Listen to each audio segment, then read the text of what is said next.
మూడుముళ్ళ బంధం part 34. Hi friends, story కొంచెం ఎక్కువసేపు ఇవ్వమని చాలామంది కామెంట్స్లో అడుగుతున్నారు. నాకు చిన్న బాబు ఉండడం వలన స్టోరీ అనేది తక్కువ ఇస్తున్నాను.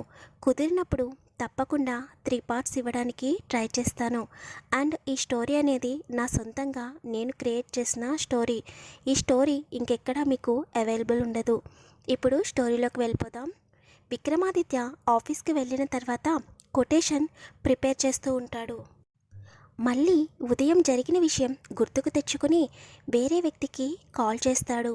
మార్నింగ్ విక్రమాదిత్యకు ఎందుకంత కోపం వచ్చిందో ఇప్పుడు తెలుసుకుందాం. వైష్ణవి ఆఫీస్కి వచ్చిన తర్వాత రిషి గురించి విక్రమ్కి చెబుతుంది.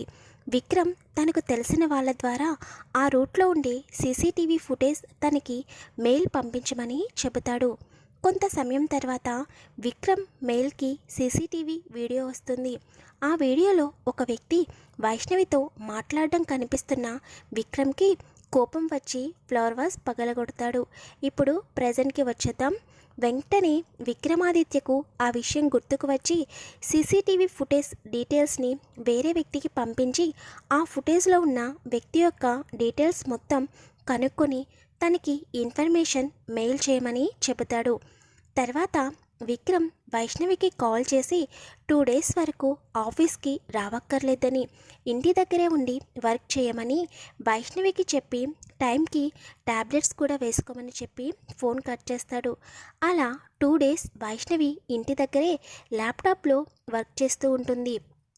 ఒక పక్క విక్రమ్ ఆఫీస్లోనే ఉంటూ ప్రాజెక్ట్కి సంబంధించిన వర్క్ మరియు త్వరలో సబ్మిట్ చేయవలసిన టెండర్ కొటేషన్ ప్రిపేర్ చేయడంలో బిజీ అయిపోతాడు. మరోపక్క రిత్విక్ వాళ్ళ నాన్నకి ఇచ్చిన మాటకి కట్టుబడి ఆఫీస్కి వెళ్ళి అక్కడున్న టెన్షన్లతో వైష్ణవికి కాల్ చేయడం కూడా మర్చిపోతాడు. ఇక రిషి ఎప్పుడెప్పుడు వైష్ణవిని కలుద్దామా, వైష్ణవితో ఎలా పరిచయం పెంచుకోవాలని ఇంటి దగ్గరే ఉండి ప్లాన్స్ వేస్తూ ఉంటాడు.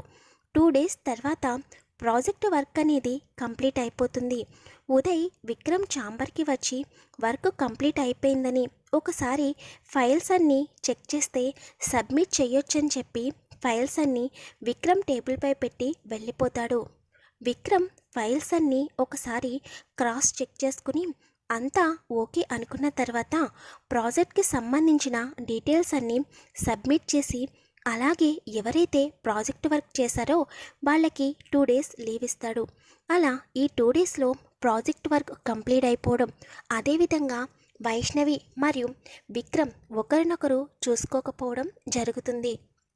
నెక్స్ట్ డే మార్నింగ్ విక్రమ్కి కాల్ వస్తుంది వాళ్ళ డాడీ దగ్గర నుంచి. విక్రమ్ అంత మార్నింగ్ కాల్ వస్తుంటే కొంచెం కంగారుగా ఫోన్ అటెండ్ చేసి వాట్ హ్యాపెండ్ డాడ్ అని అడుగుతాడు. దానికి ఆ పక్కనున్న వ్యక్తి నథింగ్ నాన్న, మార్నింగ్ కాల్ చేసి నిన్ను డిస్టర్బ్ చేశానా అని అడుగుతాడు. వెంటనే విక్రమ్ ఆ వాయిస్ ఎవరిదో గుర్తుపట్టి మావయ్య మీరెప్పుడు డాడ్ దగ్గరికి వచ్చారు అని అడుగుతాడు. విక్రమ్ వాళ్ళ మావయ్య పేరు రఘురామ్. వెంటనే రఘురామ్ గారు, నీకు మేము మరీ అంత దూరం అయిపోయామా విక్రమ్, హార్ట్అటాక్ వచ్చిన విషయం కూడా కాల్ చేసి చెప్పలేదు, పైగా ఇప్పుడు నువ్వు ఇండియాలో ఉన్నావంట కదా అని కొంచెం బాధగా అడిగితే, అది కాదు మావయ్య, అస్సలు కుదరలేదు, డాడీకి హార్ట్అటాక్ రావడం, తర్వాత ఇక్కడ ప్రాజెక్టు వర్క్ మీద నేను హడావిడిగా ఇండియా రావడం జరిగిపోయింది అని చెబుతాడు. దానికి రఘురామ్ గారు, పర్వాలేదు నాన్న, నేను అర్థం చేసుకుంటాను, నేను నీతో ఒక విషయం గురించి మాట్లాడదామని కాల్ చేశాను అని అనగా, చెప్పండి మావయ్య అని అంటాడు విక్రమ్. నీకు తెలుసు కదా తరుణ్, వాడు అస్సలు నా మాట వినడం లేదు, నువ్వే కొంచెం వాడికి బిజినెస్ గురించి క్లియర్గా చెప్పాలి నాన్న అని అంటే, ఓకే మావయ్య, అంతా నేను చూసుకుంటాను, వాడు పక్కనే ఉన్నాడా అని విక్రమ్ అడగగానే, హా నాన్న ఇక్కడే ఉన్నాడు, ఇస్తున్నానని చెప్పి పక్కనే ఉన్న తన కొడుకు అయిన తరుణ్కి ఫోన్ ఇస్తారు రఘురామ్ గారు. తరుణ్ ఫోన్ తీసుకుని హలో బావా అని అనగానే, నువ్వు వెంటనే స్టార్ట్ అయ్యి ఇండియాకి రా అని సీరియస్గా చెబుతాడు విక్రమ్. బావా ఇప్పుడు నేను అంత దూరం ఎందుకు అని తరుణ్ అంటుంటే, నీకు తెలుసు కదా నేను ఏ విషయం అయినా రెండోసారి చెప్పను అని సీరియస్గా అనేసరికి, బావ కోపం తెలుసు కాబట్టి తరుణ్ కూడా ఓకే బావా, రేపు ఈవినింగ్ ఇండియాకి స్టార్ట్ అవుతాను అని చెప్పి ఫోన్ పెట్టేస్తాడు. ఫోన్ కట్ అయిన తర్వాత విక్రమ్ నవ్వుకుంటూ వీడికి ఇలా చెప్తేనే కానీ అర్థం కాదు అని ఫ్రెష్ అవ్వడానికి వెళ్ళిపోతాడు. ఇటు వైషి బేబీ ఏం చేస్తుందో చూద్దాం.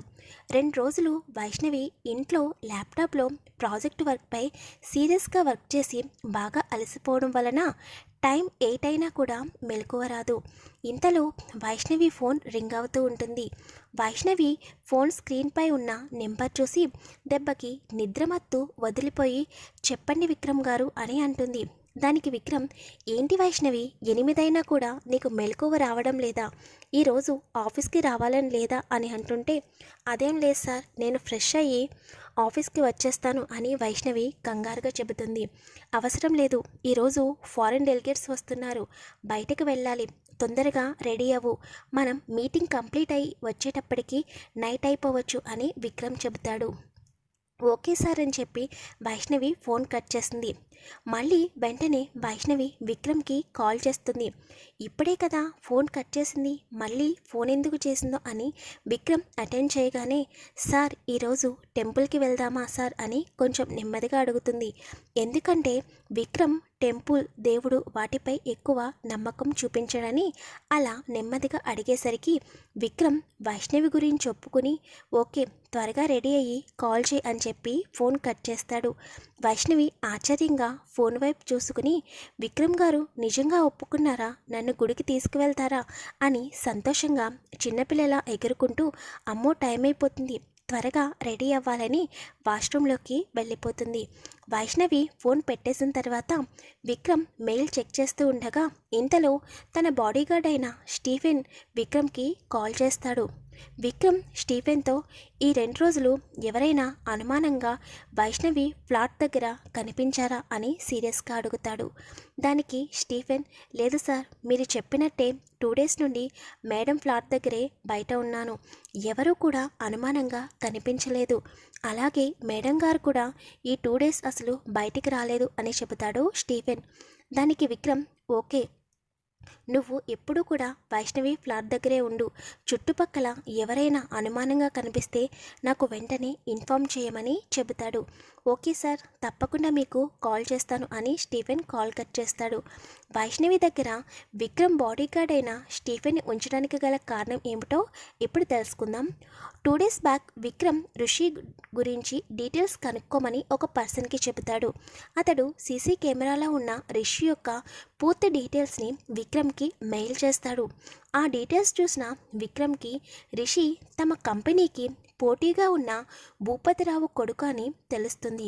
రిషి కావాలని వైష్ణవిని కలిశాడని, ముందు ముందు కూడా వైష్ణవిని కలవడానికి ఛాన్సెస్ ఉన్నాయని అనుకున్న విక్రమ్ వైష్ణవి ప్లాట్ దగ్గర తన బాడీగార్డ్ అయిన స్టీఫెన్ని ఉంచుతాడు. ఇప్పుడు ప్రజెంట్కి వచ్చేద్దాం. వైష్ణవి రెడీ అయ్యి విక్రమ్కి కాల్ చేస్తుంది. విక్రమ్ ఆఫీస్లోనే ఉండడం వలన 10 మినిట్స్లోనే వైష్ణవి ఫ్లాట్ దగ్గరికి వచ్చి వైష్ణవి కాల్ చేసి బయటికి రమ్మంటాడు. వైష్ణవి ఓకే అని చెప్పి ఫ్లాట్ నుండి బయటకు వచ్చి విక్రమ్ కార్ దగ్గరికి వెళ్తూ ఉంటుంది. విక్రమ్ కార్లో ఫోన్ మాట్లాడుతూ ఉంటాడు. అలా ఫోన్లో మాట్లాడుతున్న విక్రమ్ సడన్గా పక్కకు తిరిగేసరికి అక్కడున్న వైష్ణవిని చూసి ఫ్రీజ్ అయిపోతాడు. ఎందుకు ఫ్రీజ్ అయ్యాడో ఎవరైనా గెస్ చేస్తే కామెంట్ చేయండి. స్టోరీ నచ్చితే ప్లీజ్ కామెంట్ చేయండి, వీడియోని లైక్ చేయండి, షేర్ చేయండి, ఛానల్ని సబ్స్క్రైబ్ చేసుకోండి. Thank you.